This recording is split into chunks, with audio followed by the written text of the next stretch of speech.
was born in 42 and I'm now 82. I grew up in Zurich, Switzerland.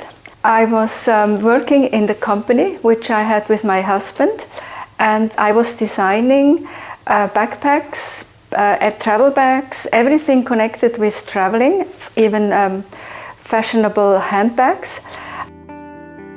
I was traveling to the Far East many times per year. Then I was traveling to fashion shows inside Europe. I was traveling to America as well.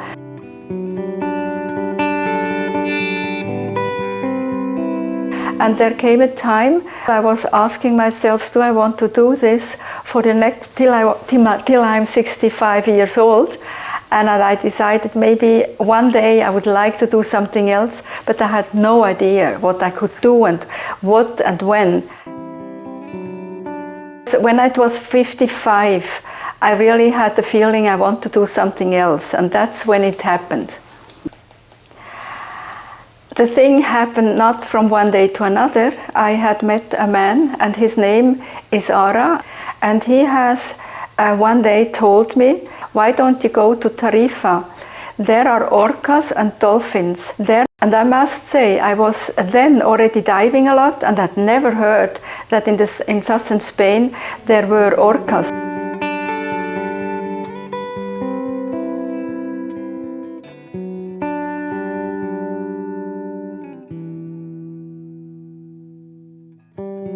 I came here with my friends who lived here, and we rented a boat. There was no whale watching here. Tarifa was really a sleeping fishing village, and we were able to go out into the Strait of Gibraltar. When we went out into the strait, we were crossing many ships. At that time there were 200 big ships that were passing by every day, freighters and even fast ferries. That was for me actually shocking, that here should be dolphins living or animals living here between these big ships. And the first thing that we saw were pilot whales, and they came immediately to the boat and were around the boat. So finally I had the proof that marine mammals were living here. So I was really pleased to find what I tried to look for. They were not orcas, but they were pilot whales.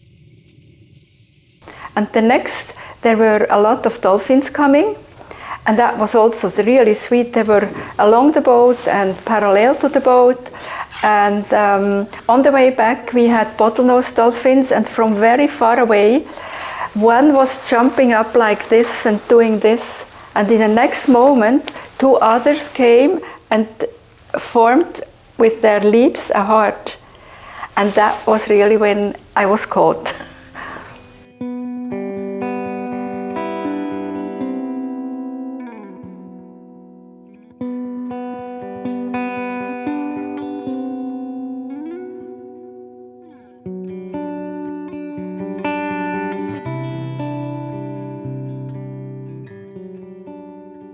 Very soon afterwards, I heard that in Monaco there was an event for marine biologists, and I tried to go there just to get a bit more to know about the marine biologists, about whales and dolphins in general.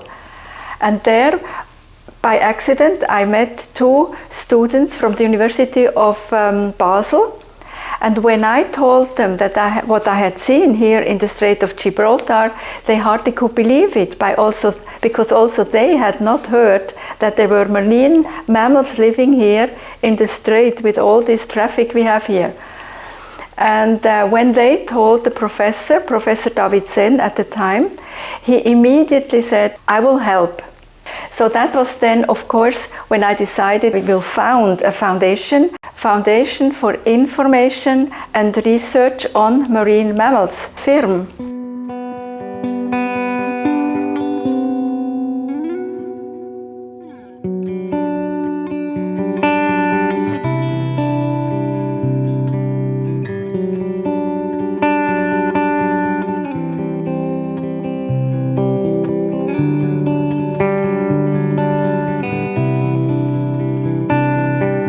So I started to come to Tarifa.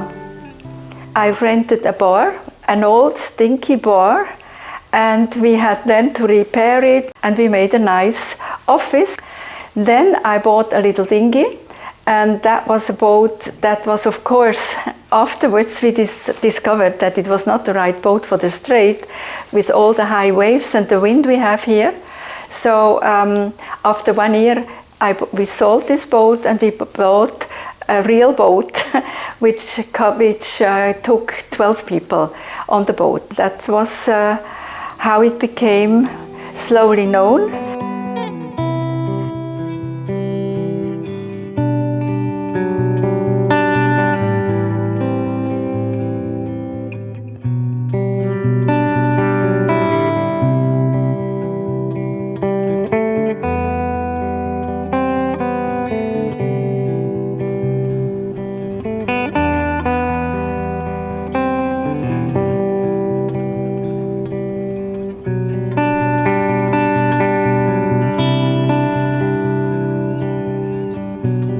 We decided that we wanted, before people go on the boat, we wanted to give them an introduction talk, and we do this in 4 languages before every trip. We don't want people just to jump on the boats and for a fun trip, but really that they are being prepared for this trip. And this we do now since 27 years, and in 4 languages. Before every boat trip, people are being informed of what they can see, of what they should not do. Of course, later on came the thing about the plastic. Please don't throw too many plastics away. At the beginning it was even cigarettes. Please don't just throw your cigarette into the water. So from time to time it was changing, of course, what we were saying, but in general it's a big and very nice information talk.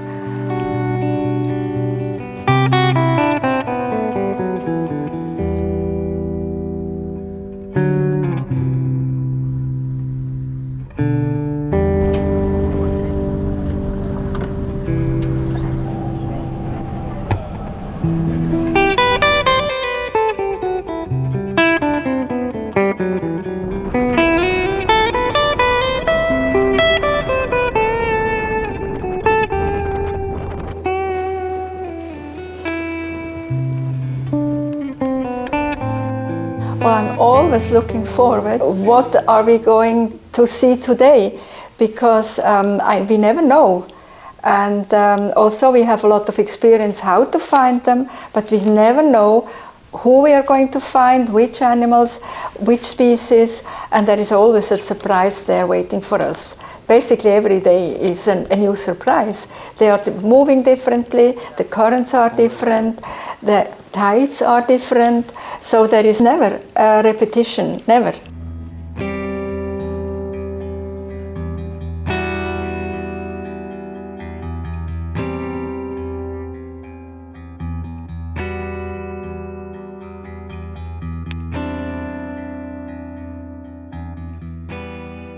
On the boat, it's important that we do a respectful whale watching and that people understand.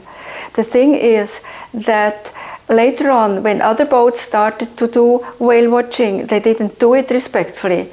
And we found out that actually in Europe, there were regulations of how the whale watching has to be done, were existing, but not in Spain.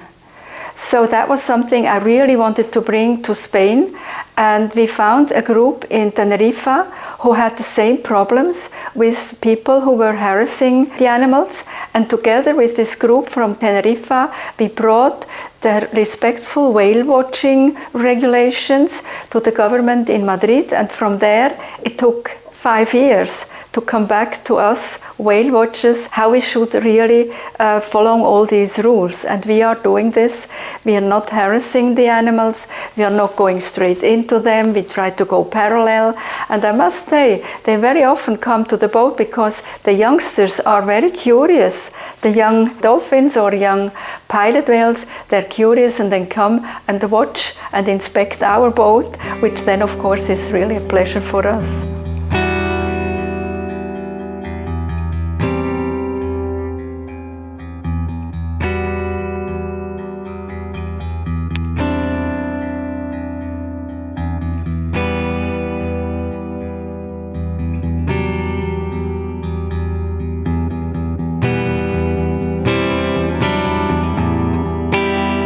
We even went to schools.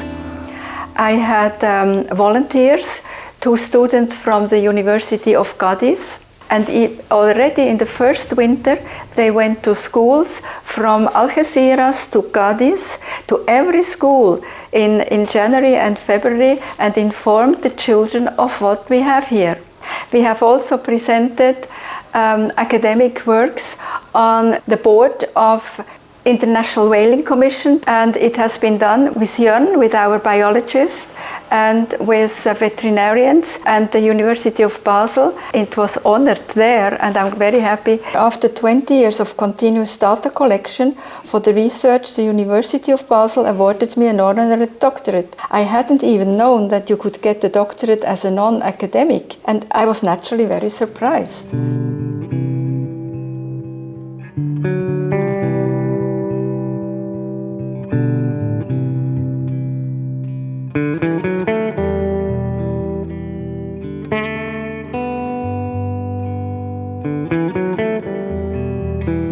Since about 3 years, we hear it also on the boat when orcas are actually having interactions with sailing boats.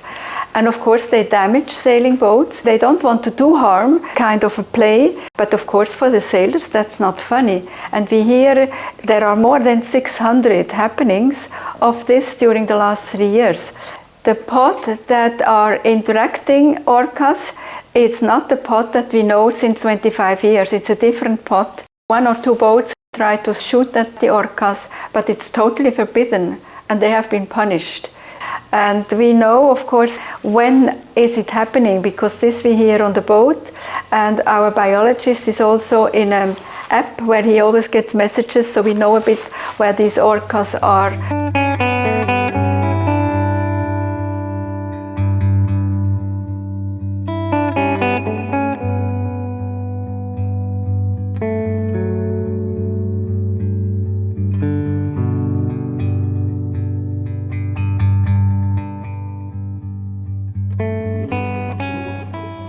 The Strait of Gibraltar is full of nutrition because we have special currents here. In the Mediterranean, the water evaporation is higher than in the Atlantic Ocean. So the sea level in the Mediterranean is lower. This means there is constantly a flow from the Atlantic Ocean into the Mediterranean. And this flow then comes back on the ground and brings up a lot of plankton, a lot of food. And this makes this strait so important. And that's what makes it, of course, interesting for all the marine mammals.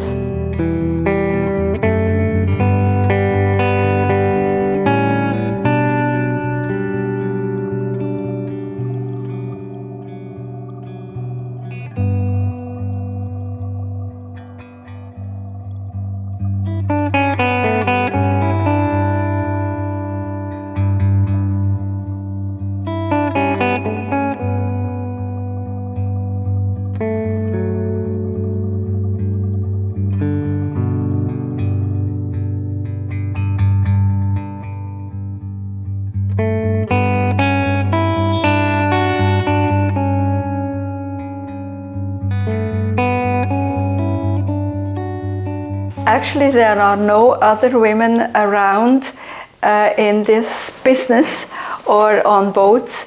There are occasionally the volunteers, of course. There are women, more women than men, who come and volunteer and are going and accompanying like guides on the boat. But leading a whale watching company, I must say I don't know another woman. I really don't know.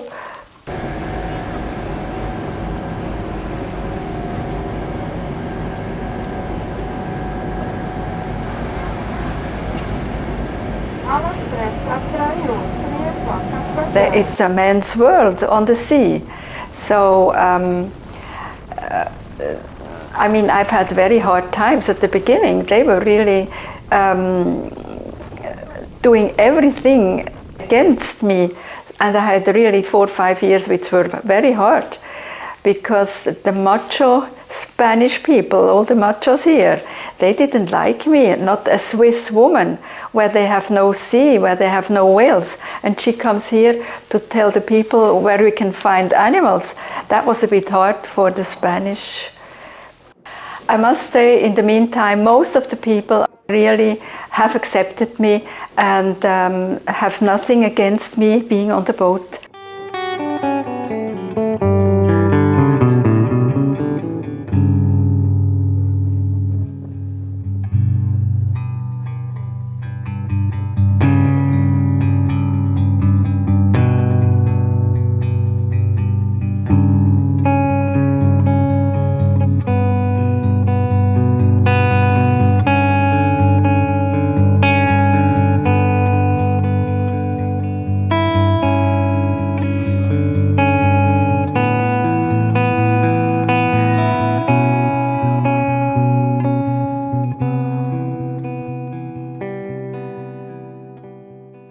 Of course, I wish that my grandchildren, that they will still have a world and an ocean where they have all healthy animals like we see today, and that people are respecting everything that is from the ocean, and that they are not overfishing, that they are not putting too much waste and plastic things into the oceans, which is really horrible when they start to eat plastic.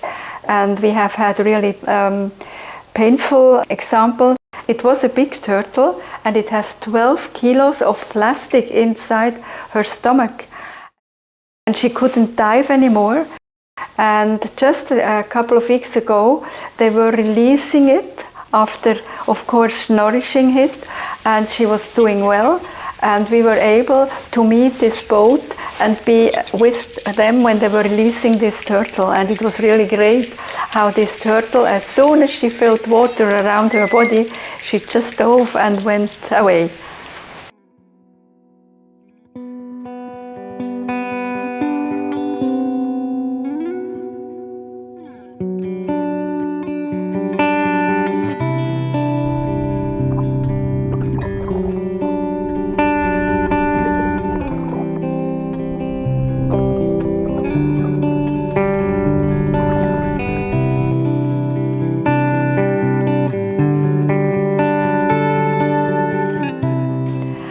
I'm always very happy when I see the families with the children, and really even small children, when they come on the boat, and especially when they see a sperm whale diving off, when they start to scream because they're so happy to see a whale going and diving down.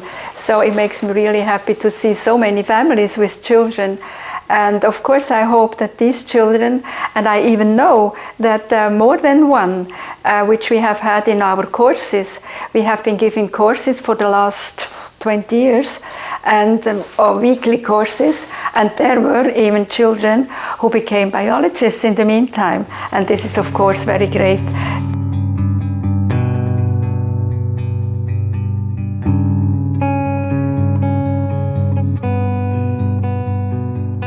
And for me it is clear that I'm not staying now just because I'm older in Switzerland and start knitting, but I really want to be on the boat. I want to be with animals. And this also gives me like a daily gymnastic. I have to be balancing, and this is really also good for my health. And this is why I'm doing it, and I will do it as long as I can do it. I mean, I know one day there will be, I don't know, pains here or there, but as long as I don't have this, I will go on the boat.